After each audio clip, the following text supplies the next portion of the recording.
Alrighty, we're back. I just clocked off episode 7, part 2, Eastern Conference tiers. Left off with Detroit. I had them in the same tier with Orlando and Atlanta. Next team that I have in a tier by themselves is Philly. There's not really much to say with them. They still haven't signed Quentin Grimes. Guessing that he'll go back there at some point. I really liked Edgecombe. I think that's a great draft pick for them. I think he could make an impact right away. It just, who knows with this team.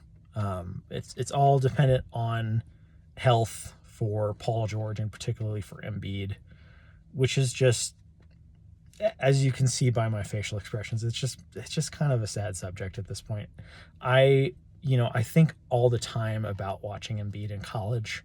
As I mentioned last time, I grew up watching Iowa State basketball, and so they played Kansas a lot. They had a bit of a rivalry going there for a few years when Iowa State was really good at basketball.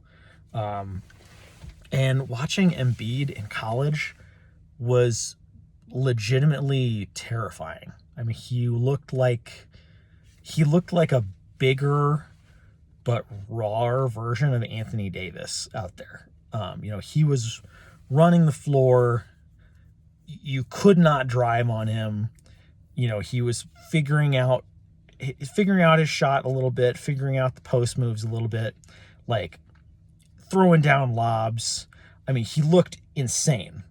And then for a combination of reasons, when he got to the league, he just started putting on a lot of weight.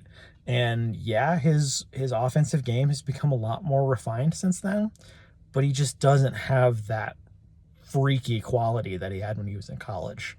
And he hasn't been able to stay healthy. I think in large part because he's carrying so much weight. So it's just too bad. That's all I'm going to say about Philly. If Embiid and Paul George are healthy, they could be way higher up the list.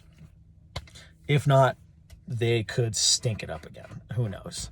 The play-in, the teams that I expect for sure to be contenders for the play-in are Boston, Indiana, Miami, and Charlotte. Charlotte, yeah, might sound crazy. I think they have good talent. I think they have a good coach. I think Con Knippel is going to be good for them right away and kind of fill some gaps on their team. And again, conference is wide open, so who knows? It's going to be a prove-it year for LaMelo Ball, just like it is for Trae Young. But out of these teams, I would give Boston the edge. Even though Tatum is going to miss the whole year, I still think they're going to be good. One game is not enough to make decisions on, looking at the playoffs when Jaylen Brown was really, really good in Game 5 against the Knicks for them. But Jaylen Brown is a really good player. Derek White is a really good player. I think Simons is going to be a good fit for them just because they just love shooting threes so much. I think that they're going to be pretty good. It's going to be an interesting test of what Jaylen Brown can do. And I'll give a caveat. It could easily be that Jaylen Brown has an awesome year, and then you get to the trade deadline and somebody bowls them over with an offer for Jaylen Brown, which they've been adamant that they want to keep him. But if somebody's willing to pay 150 cents on the dollar, you might have to consider it. So that's the caveat I'll put there. You could say the same thing for Derek White as well. So that's all I'll say with Boston. Indiana is also missing their star player. They lost Turner, which I think really hurts. I think a lot of people feel like that was a luxury tax motivated move. And I'm going to contradict myself a little bit here because I was so high on Turner going to the Bucks. But I think he's worth more to the Bucks than he is to Indiana at this point. I think for that team, $27 million a year for 4 years was probably too much money. Setting aside the tax concerns for this year because Halliburton's going to be out. I don't think it's totally wrong to let Turner go. I mean, it hurts. if you're a player on the team, I can totally understand why you would feel kind of betrayed by the team. But I don't think it's necessarily a terrible idea.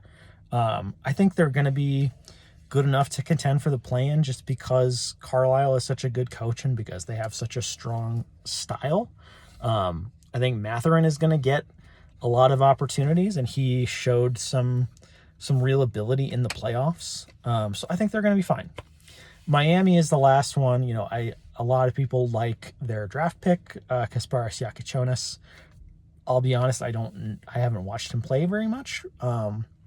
But I'll defer to the draft experts on that. They seem to really like that pick. They still have Bam. They still have Tyler Hero. Davion Mitchell was really good for them after they made the trade for him last year. So who knows? I think Miami could be decent. If they end up pulling off a trade for Jonathan Kuminga, I think that would make a big difference for them. That doesn't seem super likely at this point. You know, it seems like, I don't know what it seems like for Kuminga. I've heard a lot more about him going to Chicago than anywhere else recently. But who knows? Yeah, who knows with Miami? They're not going to stink. You know, similar to what I was saying with Indiana. Like, they have too good of a coach. They still have decent talent on their roster considering what's going to be out there in the conference this year. So I think they'll be a contender for the play-in. And that leaves the junk teams, which are Washington, Brooklyn, Toronto, Chicago. Those, incidentally, are in order of how well I think they're going to do. I think Washington will be okay. I could see them getting into that, 10, 11 in range and maybe trying to get into the play-in tournament. And so I think they're making good moves. They're getting value. I think they were really bummed not to get Ace Bailey, but Trey Johnson is going to be able to contribute right away. He may not have a very high ceiling, but he's going to do what he does. He's going to hit shots. He's going to create offense that way. So I think Washington will be the best out of this group. Brooklyn, their draft strategy was super weird. Everybody who I've heard from was stunned that they made all of those picks in the first round. They are just kind of going all in on just a lot of ball handlers, and so I don't know what's going to happen with them. Toronto will probably be better than them, but I have them lower just because their situation is so weird. They have all of these players who are way overpaid and don't necessarily fit very well together. Like, they have a lot of guys who want to have the ball and create their own offense with the ball, but aren't great shooters. So that's always a question mark in the NBA now. So I could see them being really bad. I could see them being okay, but I could see them really bad, and I have them in this spot just because clearly the relationship between the front office and ownership got really, really weird over the last few years. They've just made these moves that don't really make any sense. And then Chicago is bringing up the rear. They have not signed Josh Giddey yet. As I said, they are the team that has been linked to Jonathan Kuminga the most recently, from what I've seen.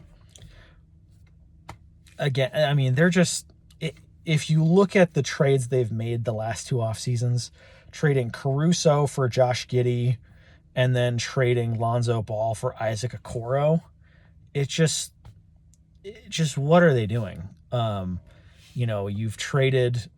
You started out with a playmaking point guard and a defensive perimeter player. And now you just have a worse playmaking point guard and a much worse perimeter defender. So what this team is doing, I really don't know. I expect them to sign Giddey at some point or make a trade. Actually, I mean, probably either way, I think they'll sign Giddey, and then they could make a trade for Kuminga as well. We'll see. But yeah, I don't know. I don't even know what to say about them. But that's the NBA tiers that I have. We'll see how far off I end up being. But yeah, enjoy the long weekend, everybody.